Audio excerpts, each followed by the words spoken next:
Ciao ciao les petits loups, bienvenue, welcome avec Taskiller85. J'espère que tout le monde va bien aujourd'hui. Allez, sérieusement, c'est pas rigolo, hein, franchement, c'est une émission sérieuse.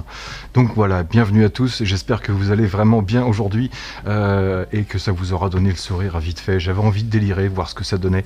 Si c'est rigolo, je le referai encore plus complexe. Qu'est-ce qu'on va faire aujourd'hui dans cette vidéo? En priorité, je vais vous parler de ce petit dongle là. Voilà, vous l'avez déjà vu pour ceux qui me suivent sur Facebook. Ce petit dongle qui sert à quoi? Qui sert tout simplement à s'initier au FPV.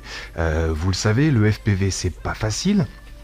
Le first person view, donc le pilotage en immersion, c'est pas évident et c'est encore moins évident quand on veut piloter en accro, vous savez, pour pouvoir faire des figures, être à l'envers, pouvoir faire des rolls, des loops, etc. C'est pas évident du tout dans un premier temps. L'idéal, c'est vraiment de commencer par un simulateur sur PC. Je sais qu'on peut même le faire sur tablette. Bref, nous aujourd'hui, on va s'intéresser au PC. Le basique, j'ai envie de dire, et savoir comment ça fonctionne. Donc, je vais vous expliquer comment fonctionne ce petit dongle. Je vous en avais parlé, moi j'en avais un à une époque, voilà, qu'on pouvait trouver sur Banggood et qui se branchait en PWM, vous savez, canal par canal. C'est pour ça que j'ai tous ces câbles de reliés à ce récepteur. Alors en fait, le principe de fonctionnement, c'est quoi? C'est assez simple, c'est que vous avez un dongle qui va se brancher en USB sur le PC, sur lequel on va brancher un récepteur. Et pourquoi j'aime cette méthode-là? Parce qu'on peut aussi se brancher du PC, de la télécommande, de la radiocommande directement sur le PC. Ça peut être en USB, donc quelquefois c'est hyper simple. Et ça peut être aussi avec d'autres câbles, des câbles jack, des câbles comme par exemple pour la FS66, qui sont dans ce style-là, ou dans ce style-là, vous savez, des câbles DIN, je crois. Et là, il y a quelques manipulations à faire, il faut aller dans les réglages, il faut télécharger un logiciel pour pouvoir faire reconnaître la manette, la radio en tant que manette. Bref, c'est un peu plus compliqué. Mais il y a des tutos pour ceux qui veulent le faire. Donc, deux avantages à avoir ce système-là, c'est que le premier, c'est que vous êtes sans fil, déjà. Donc c'est un gros avantage, on peut se passer la manette, on peut être à 5-6 mètres de l'écran sans problème pour ceux qui ont des grands écrans. Et le plus gros avantage qui pour moi est le principal, c'est que pour piloter, vous n'avez pas besoin de réglages supplémentaires. Vous aurez juste à prendre un appareil que vous avez déjà, si vous en avez un déjà de programmé dans votre radio. Vous aurez juste à copier cet appareil et si par exemple vous avez réglé sur votre radiocommande pour cet appareil 3 vitesses de vol, par exemple, eh bien, vous copiez ce modèle, vous le collez, et vous lui changez le nom, vous l'appelez Simu, par exemple, ou Jean-René, c'est vous qui voyez. Donc vous l'appelez simulateur, et vous allez retrouver tous les réglages de votre radio. Donc tous ne seront pas effectifs dans le simulateur, mais par exemple, je sais que les 3 vitesses, elles, fonctionneront. Voilà, plutôt que d'aller encore dans les réglages et de faire d'autres paramétrages un peu plus complexes. Donc voilà, si vous avez l'habitude, comme moi par exemple, d'avoir 3 vitesses de régler sur la radio, vous récupérerez vos 3 vitesses de vol directement sur le simulateur et il n'y a rien d'autre à faire. Juste le calibrage sur le simu, ça on verra tout à l'heure avec Liftoff, je vous montrerai comment ça fonctionne. Et si on a le temps, en même temps c'est moi qui gère le temps, t'as vu, on ira faire un tour sur Liftoff pour tester vite fait. La radio, tiens, on essaiera avec la T8SG, ce sera plus rapide. Donc, dans cette vidéo, on va parler de ça. Je vais vous expliquer comment vous le recevez, avec quoi et comment le brancher. Mais je vais vous parler d'autre chose. Je vais vous dire aussi ce qui va se passer dans les prochaines vidéos. On va parler de différentes choses et je vais avoir aussi besoin de votre avis. Alors bien sûr, on reverra le Power Egg. Voilà, j'ai envie encore de faire des prises de vue, j'attends qu'il fasse beau. Là, on a un vent de ouf en ce moment. Donc on va attendre qu'il fasse beau et je vais refaire quelques vidéos avec le Power Vision, avec le Power Egg pour voir un petit peu ce que ça donne, le rendu, que ce soit un petit peu de 4K et du 1080 en 60 fps parce que le reste ça m'intéresse pas des masses, quelques photos surtout et voir son comportement. On fera un test de vitesse aussi en pilotage simple pour voir la stabilité et la vitesse de l'engin, mais surtout quelques images et le rendu qu'on peut avoir et voir si c'est fiable à plusieurs utilisations bien sûr. Donc moi pour l'instant je l'ai utilisé 3-4 fois, j'ai pas d'embêtement particulier avec ce drone, même si la mise en route elle est un peu longue, c'est vrai. Bon bah aussi fait, si vous préparez votre radio avant de partir, déjà ça c'est fait. Enfin bref, on va continuer un petit peu à travailler sur le Power Egg. parce qu'il est plus ou moins intéressant quand même, surtout à 399 € pendant qu'il y en a. Bref, bien sûr, on va continuer sur le X220 HV, super important. J'attends, vous le savez, ma batterie 6S qui est en route, elle arrive. À la rame peut-être, j'espère qu'elle n'était pas dans le paquebot qui s'est croûté là sur nos près de nos côtes, parce que s'il était dans un conteneur, je l'aurais pas. Bref, donc c'est une batterie que j'ai commandée 6S qui fait 1100 mAh en 120-180C je crois. Je vais peut-être en commander une autre, je vous mettrai un lien dans la description pour que vous voyez. Je vais commander peut-être une Uru AV, parce que j'ai commandé des 1500 mAh 100C, 70C pour tester des drones.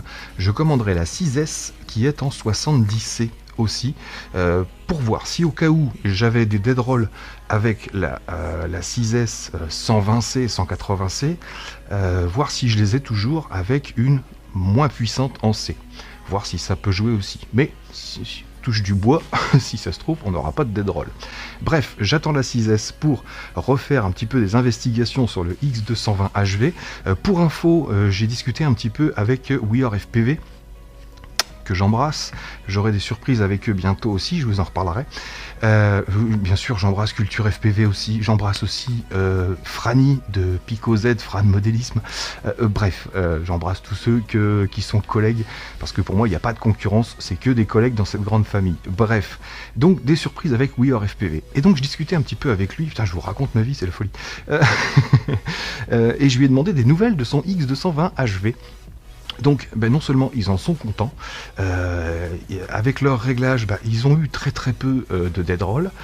Ils ont eu en effet, on m'a dit dans les commentaires, je crois que WeAreFPV a eu un moteur mort. Oui, il est mort, mais il m'a expliqué, il s'est pris un gros crash sur le bitume, le moteur il n'a pas du tout aimé, et je m'en doutais, c'est un petit peu ce que j'avais mis en commentaire, comme je sais un peu où ils volent. Ils sont rarement sur de l'herbe, simplement, ils prennent beaucoup plus de risques que moi, et c'est bien d'ailleurs pour les tests, mais sinon ils n'ont aucun souci, donc ils ont changé le moteur, ça fonctionne super bien.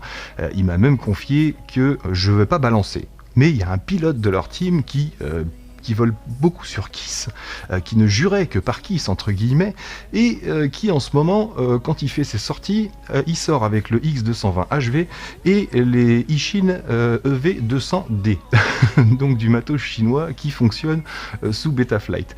Ça veut bien dire qu'on peut, tout n'est pas acheté, on peut trouver aussi du bon matériel. Donc oui, moi je revalide le X220 HV, et je vous l'ai dit, même si en 6S c'est pas top, où il y a des deadrolls, je volerai pas en 6S, mais je volerai quand même avec le 220 HV en 5S, il marche déjà super bien. Bref, on passe à autre chose. Bientôt dans les vidéos aussi, oui, vite fait, je vous en parle, vous avez vu des petits casques ici. Je ferai une petite revue, pourquoi? Parce que j'ai commandé, moi je voulais me faire plaisir, des petits Blitzwolf comme ça, un petit casque Bluetooth, des petites oreillettes Bluetooth. J'avais commandé il y a quelques mois de ça des copies de la marque que vous connaissez bien en oreillettes Bluetooth comme ça, à pas cher du tout, ça vaut entre 5 et 8 €. Et là je vais en avoir une autre paire qui sera certainement pour ma fille, donc je vais en profiter pour vous faire une petite revue si ça vous intéresse. Dites-moi dans les commentaires si ça vous dit que quelquefois je change un petit peu. Pourquoi toujours du RC? Bien sûr, toujours on va rester dans le high-tech, hein.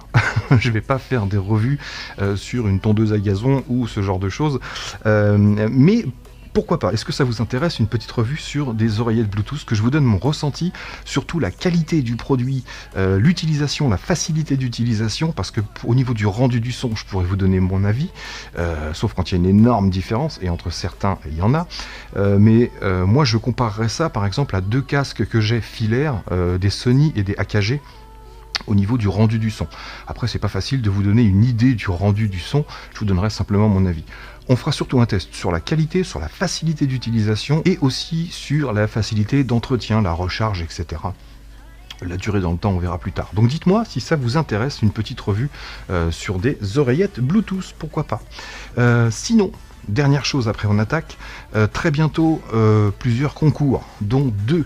Vous savez que j'aime les produits de chez Hobbycool, entre parenthèses les produits Hobbymate, que ce soit le petit chargeur qu'on a vu il n'y a pas longtemps, le D6 Elite, que ce soit le gros chargeur qu'on avait vu ici, le D6 Duo Pro, faut que je fasse les poussières, ou bien sûr les appareils volants, on a ici le Meteor, on a eu aussi le Comet. Eh bien, j'ai tellement envie de vous les faire connaître, j'en ai discuté un petit peu avec mon ami UA, coucou UA si tu me regardes, oui il s'appelle UA, et ben il fait ce qu'il veut. J'en ai discuté un petit peu avec lui, et lui aussi voudrait faire connaître ses produits. Et moi je lui ai dit ouais franchement ça vaut le coup d'être connu, voilà. Donc c'est forcément un peu plus cher qu'un X220 HV, même si ça reste franchement honnête au niveau des tarifs, quand on voit la finition des produits et la qualité des produits quoi. Donc très bientôt, juste pour vous dire ça, vous aurez un Meteor. Celui-ci a gagné. Pas celui-là, parce que celui-là c'est le mien, je le garde pour jouer. Mais vous aurez un Meteor comme ça, je pense en kit. Donc il faudra le monter, ça s'adresse à ceux qui aiment le racer. Je vous ferai gagner un Hobimate Meteor, comme ça. Et je vous ferai gagner aussi le dernier arrivé de chez Hobbycool, le petit astéroïde. Je vous mettrai les liens dans la description pour ceux qui veulent aller voir. Donc 2 concours à très peu d'espace d'intervalle pour gagner du matériel de chez Hobbycool, Hobimate. J'espère que ça vous fera plaisir, des petits concours. Peut-être simple, je sais pas, je vais voir, faut que j'en parle avec moi. Bref, donc voilà tout ce qu'on verra bientôt, et aussi des surprises, vous verrez, je pense que ça vous surprendra, à mon avis. Donc aujourd'hui, on va parler du petit dongle USB qui est là. Alors bien sûr, c'est pas livré avec un récepteur, il vous est livré dans une pochette comme ça, avec une petite étiquette glacée qui vous montre, vous avez 3 applications, Liftoff, Freerider et DRL. Ici pour les télécharger en application, mais bien sûr vous les trouvez sur internet. Donc il vous est livré, bien sûr vous aurez ce dongle ici tout seul. Vous aurez également 3 câbles, même 4 d'ailleurs, mais 3 câbles ici selon le type de radiocommande si vous voulez brancher en filaire. Et sur ces 3 câbles vous allez rajouter ce double jack ici. Donc en imaginant que sur votre radio c'est ce câble là, vous pouvez simplement brancher votre jack que vous allez venir brancher ici dans le jack du dongle tout simplement. Ça c'est pour ceux qui veulent travailler en filaire, donc vous avez la possibilité. Moi je vous dis j'aime pas trop, maintenant chacun fait ce qu'il veut. Nous ce qui nous intéresse c'est de travailler sans fil, donc qu'est-ce qu'il va vous falloir? Eh bien un récepteur tout simplement. Comme je vous l'ai dit, moi mon ancien modèle était en PWM, donc il y a 3 façons de brancher un récepteur, il y a 3 méthodes. Vous avez le PWM, donc canal par canal, comme ça. Vous avez le iBus S-Bus, ça vous connaissez, la plupart du temps c'est ça. Et vous avez le PPM. Et d'ailleurs sur moult récepteurs, comme par exemple le FS-A8S ici, je ne sais pas si vous le verrez, mais faites-moi confiance, allez voir un FS-A8S sur le net, vous le verrez.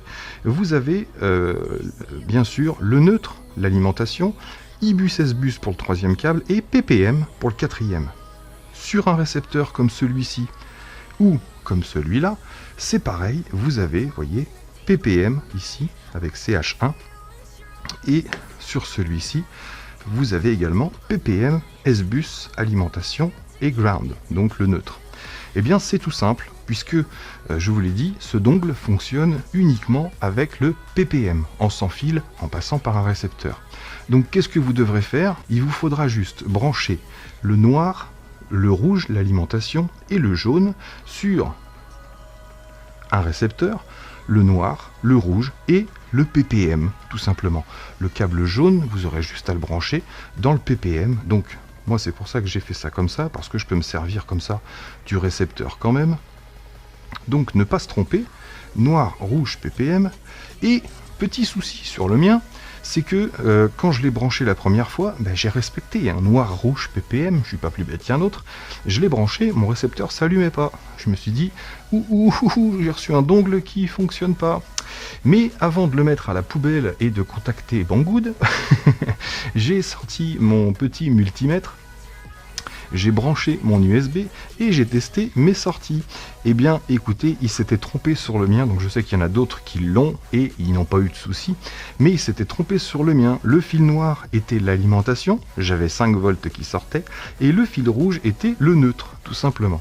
Donc moi j'ai pris soin de remettre des gaines thermo pour repérer donc le noir et le rouge, mais sinon, juste en inversant les deux fils, j'ai branché le rouge sur le noir de mon récepteur et le noir sur le rouge de mon récepteur, ça fonctionnait. Donc voilà, ils ont juste inversé le rouge et le noir. Malheureusement, il y en a qui en font un bouquin, eux, ils en font un récepteur. Bref, donc mis à part ce petit souci-là, voilà comment ça fonctionne. Vous branchez jaune, rouge, noir, d'accord. Ensuite, vous branchez votre USB en mettant votre récepteur en mode bind. Et une fois que vous avez copié votre modèle dans votre radiocommande et collé en l'appelant Simu ou Jean-Eudes, écoutez, vous bindez votre radiocommande avec le récepteur. Donc bien sûr, il faut le récepteur qui va avec la radio. Donc avec la T8SG, on n'est pas embêté parce que ça se bind avec tout. Si vous prenez une FS i6 ou une FS i6X, généralement vous avez un choix de récepteur avec. Soit vous pouvez prendre un dans ce style-là. Je sais qu'il propose souvent le IA6B ou le FS A8S qui a une sortie PPM. Donc, une fois que vous avez bindé, donc vous branchez en mode bind et vous bindez, et bien ensuite vous n'avez plus qu'à lancer votre simulateur, tout bêtement. Pensez à le brancher avant. Vous le branchez, vous le bindez. Une fois que c'est fait, seulement vous lancez le jeu. N'allez pas lancer votre jeu et ensuite brancher votre câble. Il y a de grandes chances que ça ne fonctionne pas. Ne me demandez pas pourquoi, c'est comme ça. Donc voilà, ceci étant dit, c'est tout simple. On va aller faire un tour sur Liftoff. Et donc je vais brancher mon câble, bien sûr. Je vais lancer Liftoff et je vais simplement vous montrer comment aller calibrer la radio. Tout simplement, vous allez voir, c'est hyper simple. Même si moi c'est déjà fait, on va pouvoir retourner dans les réglages pour voir comment ça se passe. Allez, suivez-moi, on va liftoffer. Yep les amis, ça y est, on se retrouve sur Liftoff. Donc je viens de brancher mon dongle, ensuite qui est bien sûr branché sur mon récepteur et le récepteur bindé à ma radio. Et ensuite j'ai lancé Liftoff. Donc voilà le menu de départ de Liftoff. Donc première chose que l'on va faire, c'est aller dans Options ici. Ensuite Contrôle et Manette. Donc logiquement, après un court instant de chargement, nous patientons, logiquement, il reconnaît qu'il y a un récepteur, même si il dit unknown, il ne le connaît pas. Eh bien écoutez, je lui ferai les présentations plus tard. En attendant, il sait automatiquement, il a reconnu le récepteur qui est branché par le dongle, bien sûr, puisque c'est à ça que ça sert. Et donc là, on voit que moi je réagis directement. Vous voyez, j'ai mes gaz qui sont là, le yaw, ainsi que le pitch et le roll.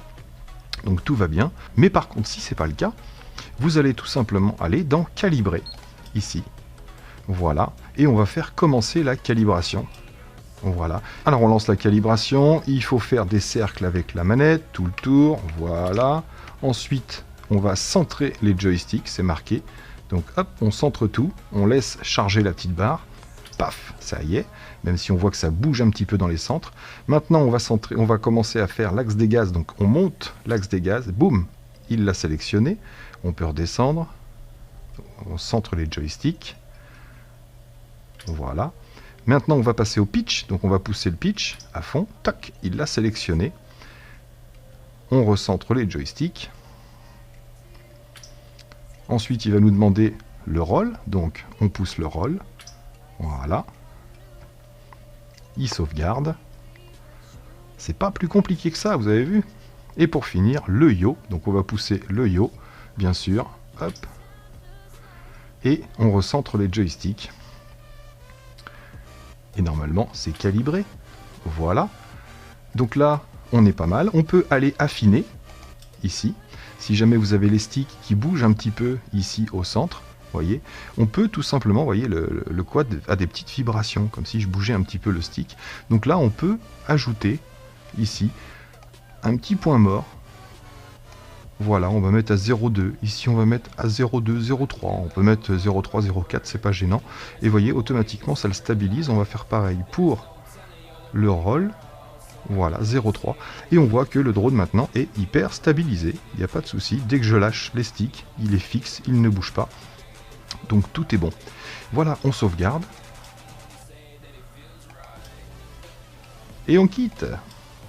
Donc voilà les amis, en ce qui concerne le petit dongle FPV, j'espère que cette petite vidéo vous aura plu. Je vous dis, je suis pas là pour vous donner un cours de FPV. C'était vraiment juste pour voir comment fonctionnait ce petit dongle. Écoutez, j'espère en attendant que ça vous aura plu. Moi là-dessus, il me reste plus qu'à vous dire, hop, portez-vous bien, et puis surtout, à très bientôt dans mes vidéos. Allez, ciao ciao.